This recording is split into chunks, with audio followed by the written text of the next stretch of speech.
Well, so as it is, we have the special prosecutor going all out, and we already have Professor Frimpong Boateng invited to the office of the special prosecutor, and a number of individuals were told that Charles Bissey also has been invited, and subsequently it has big implications. Now, Jamal, you take a look at all this. There seems to be the perception out there that the government is using the state's apparatus or machinery to hound individuals who are linked to Professor Frimpong Boateng and the reports that subsequently leaked. What do you say to that? Having looked at or having followed the special prosecutor ever since he was appointed, would you say that he's been remoted by the government? This is somebody who has invited government appointees, among others. Most of the people he's invited, then the procedure is usually you come in, they interview you, and they arrest you, and you are granted bail, some on self-recognizance bail. It is usually the procedure that the special prosecutor goes through. I'll be surprised if one says that the special prosecutor is doing the bidding of government, because this is somebody, even I as an individual, isn't happy with some of the invitations he's done. But he's backed by the law. He's given all the freedom by the law to operate and bring finality to corruption issues. So he's doing his job. And well, there's nothing unique about inviting a former minister and a former presidential staffer. Even certain presidential staffers have been invited. Charles Bissey, I'm told, was invited yesterday, isn't it? Isn't it? Charles Bissey was invited yesterday and was arrested and granted bail. Other people would equally be invited. I don't know, or the government doesn't know the itinerary of the special prosecutor due to its independent nature. But what brought about all this issue? They will tell you there was a report which wasn't sanctioned by government or cabinet or anybody or the chief of staff or anybody. Professor Frimpong Boateng put together assertions by people, put together hearsays and accusations by people. He himself. What do you mean by he put together hearsays? Oh, he them, was the chair of the Inter-Ministerial Committee on Mining. So how can you describe his report as hearsay? There was nowhere he stated that he has gone out there or sent out people and gotten this feedback. Some of the places he even said that a youth organizer called him from Ebuakwa South to tell him that the president is mining. The president's garden is being used as a Galamsey site. It's not stated in the report. There are a lot of in the report, it is stated that there was a report made to him for which he communicated to an assigned to get a reclamation done at a field close to the president's house. That's what's in the report. There are a lot of information you hear as a journalist here. There are a lot of intelligence you think you might pick, but it's not all of them that goes out there. Do you know why? Because some of them might be false. And if you are not careful and you rush in breaking some of them, you end up facing the law. And that is why you need to investigate. So there's been series of information. There's been series of activities undertaken by the government. What I know is that the president have directed the CID to investigate the report presented by Professor Frimpong Boateng. Alongside that, the special prosecutor is equally doing his job without any interference from anybody. We cannot sit here to tell the special prosecutor to invite this or this person. We want finality to the issue. Look, the issue of Galamsey, we should look at it like we should look at the bigger picture when it comes to Galamsey. What's the bigger picture? The moment you politicize it, it becomes, you fail in fighting Galamsey. Galamsey is destroying our environment. And the president said he's going to put his presidency on the line. Yes. How would you assess the successes or his efforts towards fighting Galamsey so far? Putting his presidency on the line was giving those in charge of fighting the needed logistics, the needed legal backing, the needed support to fight Galamsey. Wrap up for me. We've seen operations undertaken by the government, several of them, with the military and police alongside. We've seen even investment into technology to pick up intelligence on this Galamsey and be able to fight them. Drones were bought and people were trained.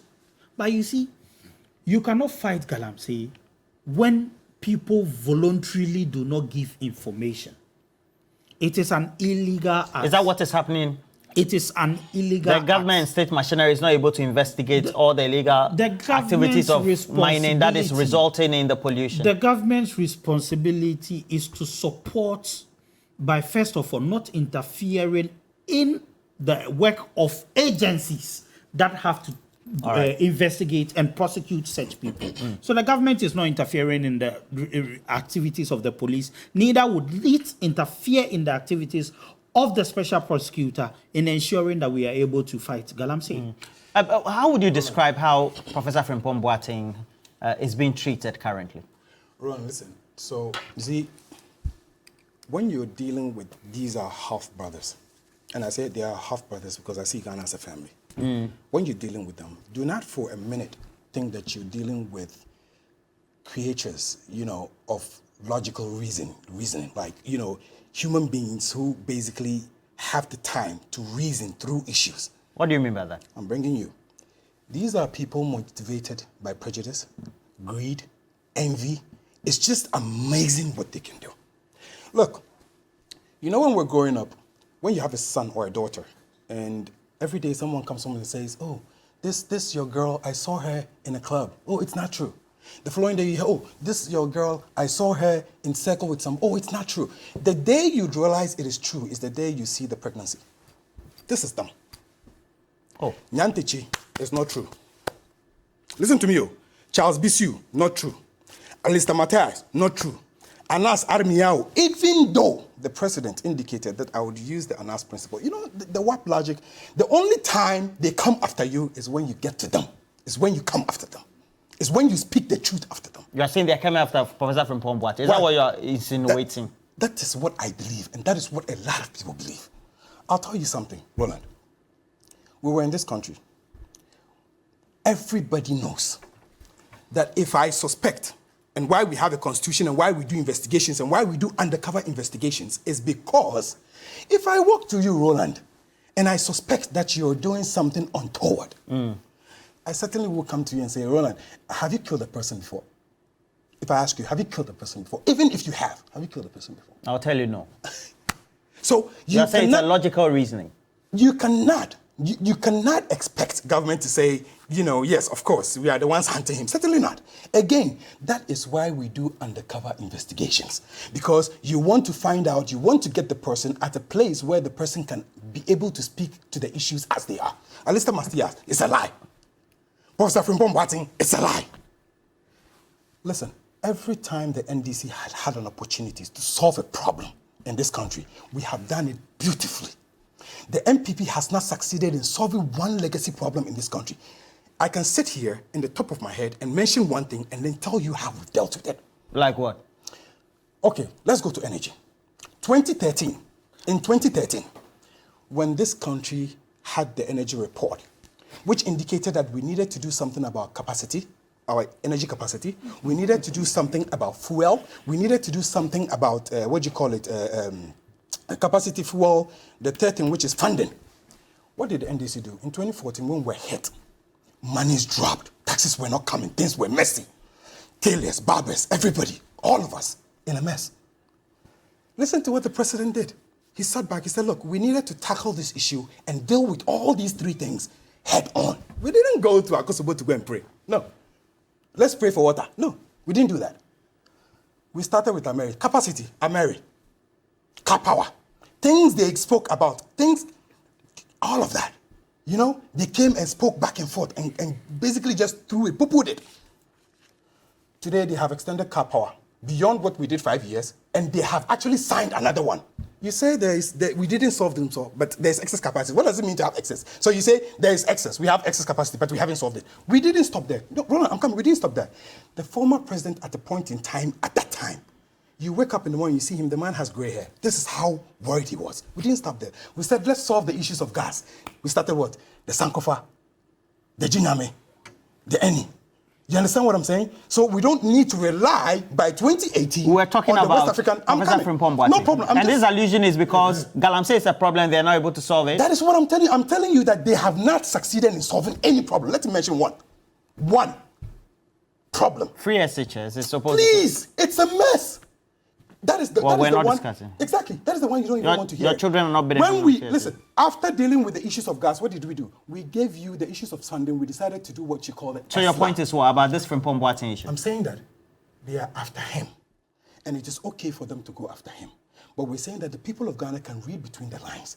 If you have an issue of Galamsey, something which is very, very detrimental to the health of people, Roland, if you know what cyanide can do, and you know what mercury can do, and you know that you have watched in the news certain places in this country where children are being born without certain features, then you know that we all have a problem to do with. You and I know that we don't plant yam. Jamal D knows we don't plant yam here. We pick it up from the north. So you're sitting in your home, and you're probably thinking, oh, I'm in East Legon. However, when the things come, you would buy from the market, you eat from the same place. Allow the people to point out the mistakes. You cannot do it alone. That is why you have people. That is why he's telling you, look, Mr. President, sit down, relook at it. Let's solve the problem. You think that's what Professor Frimpong Boateng did and now he's in trouble? What else is it? He's telling you, look, there's a problem. The government, even in 2019, when you told everybody to put their things down, this was a government that allowed for companies to be given certificates to enter into forest reserves. How do you do that? You say you want to find a thing and then you're giving certifications for the continuation. Who does that? So I'm saying that these half brothers need to come back, sit at the table. Everything you say, they say it is not true. Everything you say, it is not true. The day it becomes, look, even the issue of IMF. I can quote to you more than 20 government officials who have said, we will not go to the IMF. We are a proud nation. You remember the story then, the finance minister? You remember the story of the Bible, blah, blah, blah? What are we doing? 2 weeks to that we're at IMF. You don't wait till you are hit. Free SHS, no. Then they go. When it hits them, they say, oh, double track. You don't wait till it hits you. Listen. Don't rush me. I'm not rushing you. Don't rush me. I give it 10 minutes. Am I coming back? Right. Okay. Roland, let me start from a quote from Professor Frimpong Boateng's document. And I quote, at the turn of the last century, that is around 1900, Ghana had 8.8 million hectares of primary forest. By 1950, the area had been reduced to 4.2 million hectares and further to about 1.5 million hectares by 1999. In 2010, the Food and Agriculture Organization, FAO, 2010 estimated Ghana's deforestation rate at 395 hectares per year. In the best of times, the rate of afforestation and reforestation combined was about 20,000 hectares per year. With these figures, one can compute when there will be no primary forest in Ghana. That is the crux. It's in the report? Matter. Yes. That is the crux of the matter. Ghana can turn into a desert and Galamsey would be the contributor. So let me come. It's quite unfortunate. That what? For my brother to say Professor Frimpong Boateng has collected, what do you call it? Views. And But these are then views from put people. in there. Let me come to you. When did this report get to the president? 2 years ago. Professor Frimpong Boateng has said he's written more than 4 reports. This one just happened to have leaked. That made it obvious to the people that this had happened. Now, in terms of these reports, the president said the CID should investigate. When was the report on his desk? 2 years ago. Yes, true. 2 years ago. So what is the president telling us? What is the president telling us? It's just appalling. That the CID must investigate when he knew that this has happened. And let me correct you. They have asked for Bisu to come. They've invited him. Let me tell you, Bisu said he's not going. He is not going to honor.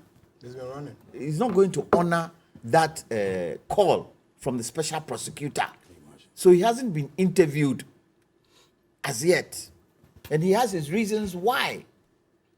Because they feel the special prosecutor is doing the work of the MPP. That is what they feel. Now, NBC is on the NDC. Now, look, the special prosecutor has wide powers.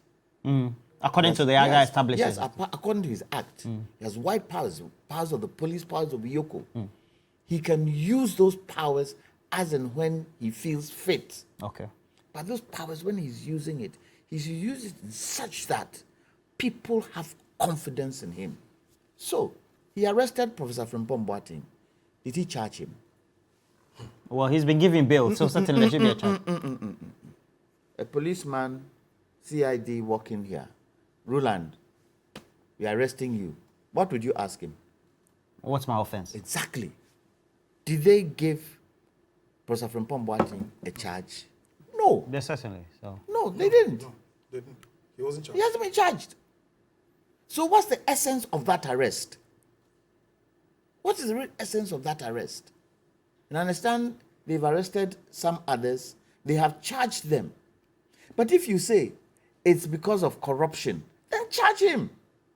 Tell him we have evidence to show. So you think they're just frustrating him? I don't know what it is. Or they are hounding him? Because they or they are haunting him? Wait. They invited him for an interview, didn't they? To discuss issues of the committee, didn't they? He gets in there, what do? He said, we are arresting you. Is that under false pretense? What was the intention, real intention of inviting him? And let's face it, Professor Frimpong Boateng is no ordinary gentleman. No mean Ghanaian. No ordinary gentleman. When I say no ordinary, I mean when you compare him to all of us, he's no ordinary gentleman. Some respect should be shown to him. Some respect. They could have even given him self-cognizance bail. They could have done that.